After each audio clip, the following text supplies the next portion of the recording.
Hello dear friends, स्वागत करते हैं आपका अपने YouTube channel genius hub academy पर। मैं विकास गुप्ता आप लोगों को इस प्लेटफॉर्म पर क्लास 10 का मैथमेटिक्स पढ़ा रहा था। इसके पहले वाले लेक्चर में हम लोगों ने सांख्यिकी पढ़ रहे थे हम लोग सांख्यिकी, जिसे इंग्लिश में कहते हैं स्टैटिस्टिक्स। इसके बारे में हमने एक छोटा सा इंट्रोडक्शन लिया था, जिसमें हमने सारी बातें बताई थी कि ग्रुप डेटा क्या होता है, अनग्रुप डेटा क्या होता है, आखिर में स्टैटिक्स का मतलब क्या होता है, स्टैटिस्टिक्स का मतलब क्या होता है, सांख्यिकी क्या होती है, इसे हिंदी में सांख्यिकी कहते हैं, इसका मतलब क्या होता है। और फिर हमने ये देखा था कि जो डेटा होते हैं वो कितने प्रकार के होते हैं। तो हमने डेटा भी दो प्रकार के पढ़ा था, एक अनग्रुप्ड डेटा और दूसरा ग्रुप्ड डेटा। तो ग्रुप डेटा भी दो प्रकार के होते हैं, ये भी हमने देखा था। पहला देखा था डिस्क्रीट फ्रीक्वेंसी डेटा और दूसरा हमने देखा था कंटीन्यूअस फ्रीक्वेंसी डेटा। तो अगर हमने बात की थी कंटीन्यूअस फ्रीक्वेंसी डेटा के बारे में बात नहीं की थी, हमने सिर्फ किसके बारे में बात की थी, डिस्क्रीट फ्रीक्वेंसी डेटा के बारे में बात किया था। तो हमने वहाँ पे सबसे पहले वो सारी बातें देखी थी। अब हमें स्टार्ट करनी है, उसी में देखना है, उसी के आगे हम कंटिन्यू करते हैं। स्टार्ट नहीं करने बल्कि उसी के आगे हम लोग कंटिन्यू करते हैं। और कंटिन्यू क्या करते हैं ज़रा देखना। हमने सबसे पहले अब लिखना क्या है, लिखना क्या मतलब पढ़ना है मीन ऑफ अनग्रुप्ड डेटा। इसके पहले हम लोगों ने कुछ अच्छे से देखा था इसके बारे में क्या होता है। अगेन मैं एक बार फिर से रिपीट करता हूँ, mean of ungrouped data. Mean of ungrouped data क्या होते हैं, जरा इसके बारे में लोग डिस्कस करते हैं। सपोज करो कि हमारे पास कुछ ऑब्जर्वेशन प्राप्त इस प्रकार से हुए, कुछ ऑब्जर्वेशन इस प्रकार से प्राप्त हुए कि x1 क्या प्राप्त हुआ, x1 प्राप्त हुआ। हमारे पास क्या है x1 कामा x2, ये हमारे पास कुछ ऑब्जर्वेशन है, कुछ डेटा है। क्या है ये डेटा। कल के क्लास में हम लोगों ने पढ़ा ना डेटा क्या होता है। इसके पहले वाले लेक्चर में लोगों देखा था डेटा क्या, आंकड़े। तो हमने कुछ ऑब्जर्वेशन किया और हमें निम्न आंकड़े प्राप्त हुए, कुछ डेटा प्राप्त हुए। तो हमने देखा वो डेटा क्या है, x1 कामा x2 कामा x3 कामा x4 कामा x5 और डॉट डॉट डॉट करके हमने क्या ले लिया xn, क्या ले लिया xn। क्लियर है बात यहाँ पे। अगर ये x1 है, क्या है x1 है, तो हम यहाँ से देखेंगे जो इनकी अगर मैं बात करूँ, ये x1 है, ये x2 है, ये पहला आंकड़ा, ये दूसरा आंकड़ा, ऐसे कितने आंकड़े हुए।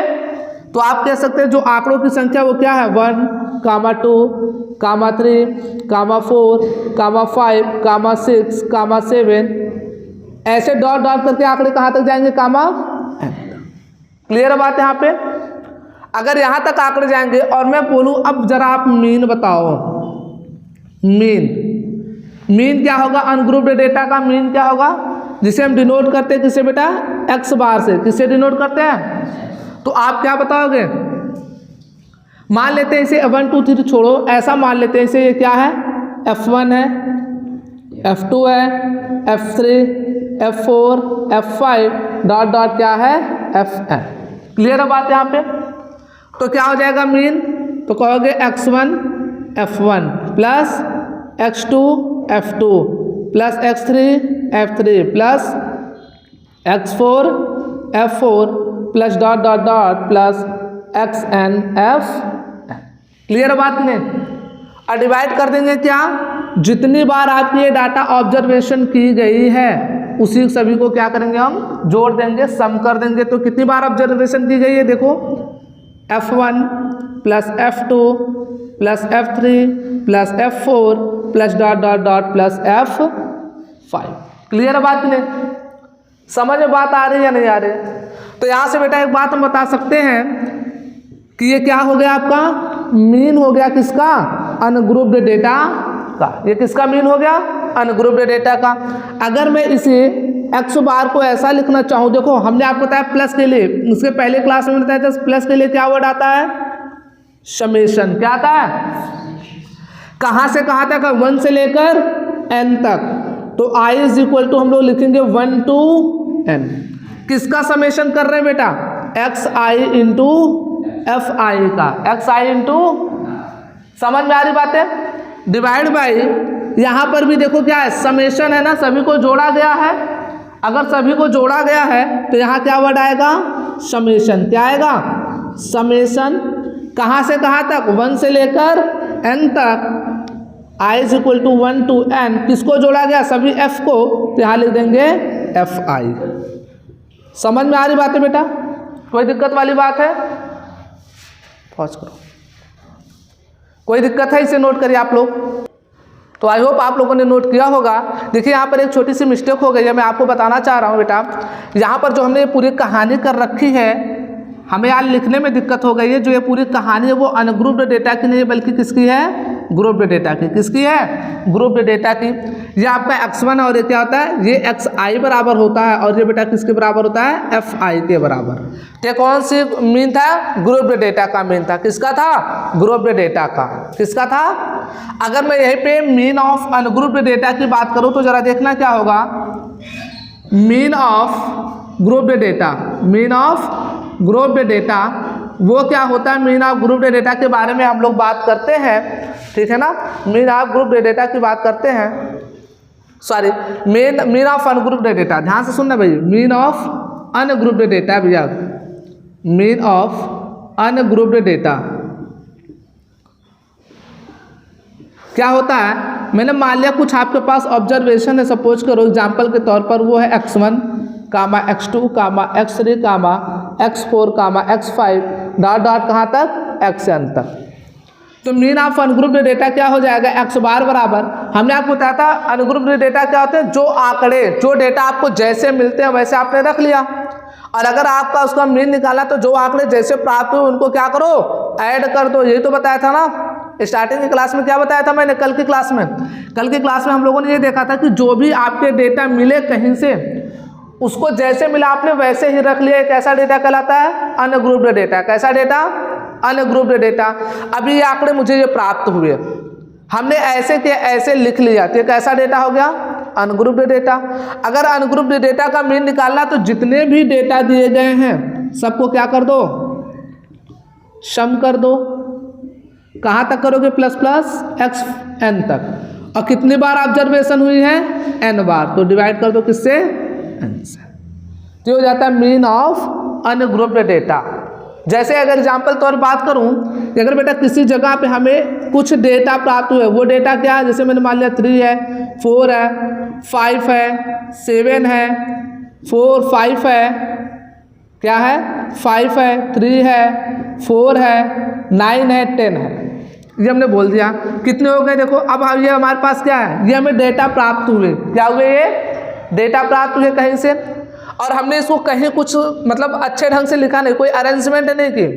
तो कैसे डेटा अभी तक ये अनग्रुप्ड। अगर अनग्रुप्ड डेटा का मीन निकालना है बेटा तो हम क्या कहेंगे? सभी डेटा को क्या करो? ऐड कर दो। क्लियर है बात? सभी डेटा को क्या करो?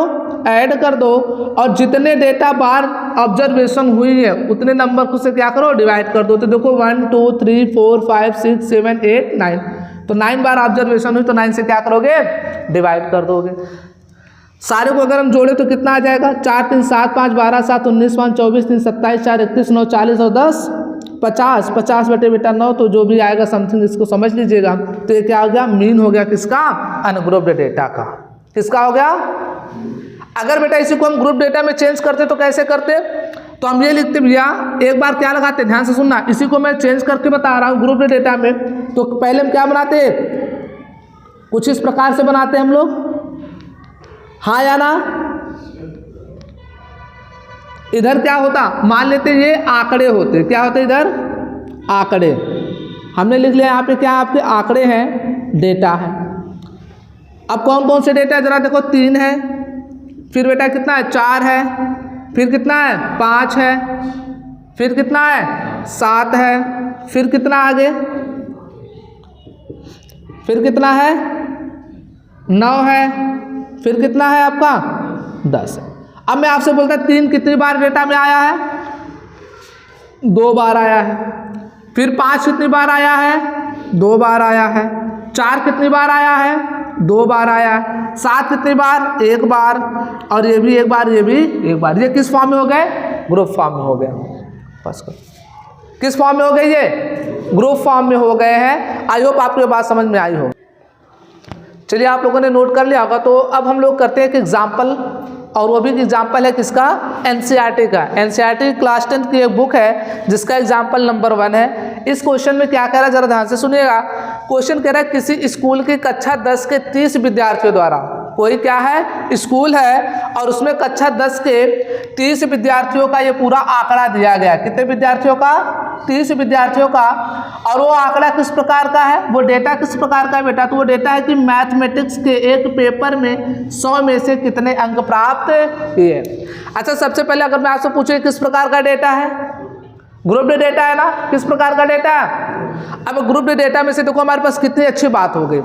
अगर ग्रुप डेटा में नहीं करते तो 300 विद्यार्थियों का अगर अनग्रुप डेटा में लिखते तो 30 विद्यार्थी क्रम से ऐसे लिखते हैं, कोई इतना पाया है, कोई उतना पाया, ऐसा लिखते कि नहीं लिखते। तो आप वहाँ हेरते कि भैया 50 नंबर पाने वाले कितने विद्यार्थी हैं, तो वहाँ खोजते आप लोग कि 3 विद्यार्थी मिले। अब यहाँ इस देख करके डेटा को बता सकते हो। अगर कोई आपसे पूछे कि जो है 70 नंबर पाने वाले कितने विद्यार्थी हैं, तो आप तुरंत बता दोगे कितने हैं, 4। तो ये फायदा है ग्रुपिंग का, किसका, ग्रुपिंग का। और यही अनग्रुप्ड में होते तो क्या प्रॉब्लम होती। अब ये सारे चारों 70 जो विद्यार्थी थे, 70 नंबर पाने वाले जो चारों विद्यार्थी थे, वो पता नहीं कहाँ आंकड़े में होते, पहले होते, बाद में होते, लास्ट में होते। तो पूरा तुम्हें 30 के 30 डेटा पर ऑब्जर्वेशन करनी पड़ती कि नहीं, खोजना पड़ता उनको, जहाँ टाइम ज़्यादा लगता। इस वजह से हमने अनग्रुप्ड डेटा को किस में कन्वर्ट करना सीखा, ग्रुप डेटा में। तो ग्रुप डेटा के फायदे हुए कि अब यहाँ से मैं कोई कुछ भी पूछे हम तुरंत आसानी से बता सकते हैं कि 56 नंबर पाने वाले कितने विद्यार्थी हैं, टोटल 2 स्टूडेंट्स हैं। 88 नंबर पाने वाले कितने स्टूडेंट हैं, 2। तो ठीक है, यहाँ पर हमारे पास दिया ये किस प्रकार का डेटा है, तो मैंने आपको बता रखा है, आप जान भी चुके होंगे कि किस प्रकार का डेटा है, ग्रुप डेटा है। कैसा डेटा है बेटा, ग्रुप डेटा। और ग्रुप डेटा के लिए हमने मीन का फार्मूला क्या पढ़ा है, x bar is equal to be summation of i is equal to be 1 to n x i into F I divide by summation of i is equal to 1 to n into F I. यही तो formula पढ़ा है ना। I hope आपको formula learn भी हो गया होगा, कोई दिक्कत वाली बात है नहीं। तो हमारे पास फार्मूला होता है, आप चाहे इस फार्मूले के थ्रू कर डालो, या तो इसके लिए एक अलग से हम टेबल बना सकते हैं। आपकी बुक में अलग से टेबल बनाया गया, तो पहले हम टेबल की विधि से देखते हैं, टेबल वाले मेथड से, फिर उसके बाद हम लोग डायरेक्टली इस चीज़ को सॉल्व कर सकते हैं। तो पहले हम लोग इसके लिए एक अलग टेबल बनाएंगे। टेबल क्या होगा जरा ध्यान से देखना। अब मैं टेबल बनाने जा रहा हूँ, ध्यान से सुनना इन सब सारी चीज़ों को। ये जो आपके पास टेबल है, एक मिनट पॉज करो, ये सारे टेबल हम लोग बनाएंगे और इस टेबल में देखेंगे एक एक करके लोग इसको बनाते हैं, देखते हैं, इसको हम ग्रुपिंग करते हैं। देखो बेटा, पहले क्या प्राप्तांक क्या है आपका, एक्स आई है, क्या है, एक्स आई। ध्यान से देखना, हम बनाने चल रहे हैं। ये क्या आपका प्राप्तांक, प्राप्तांक को हम किससे डिनोट करेंगे बेटा, आपका एक्स आई से।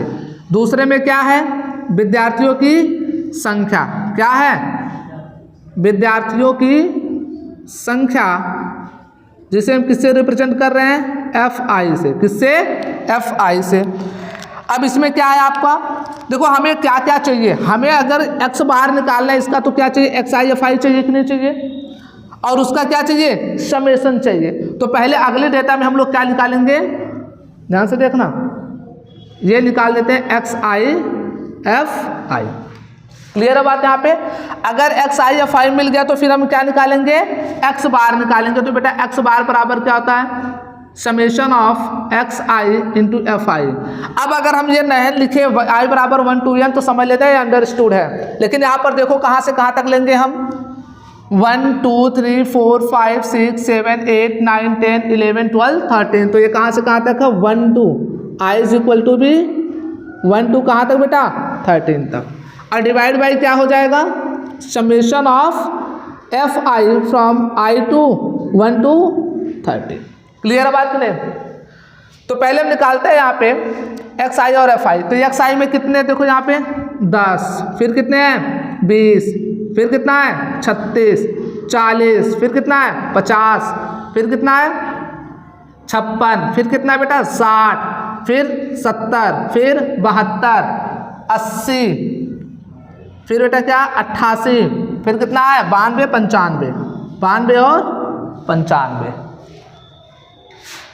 दिख रहा है क्या, देखो जो उसमें कितना है, 92 और 95। क्लियर है बात यहाँ पे। तो ये सारे हमारे पास हैं।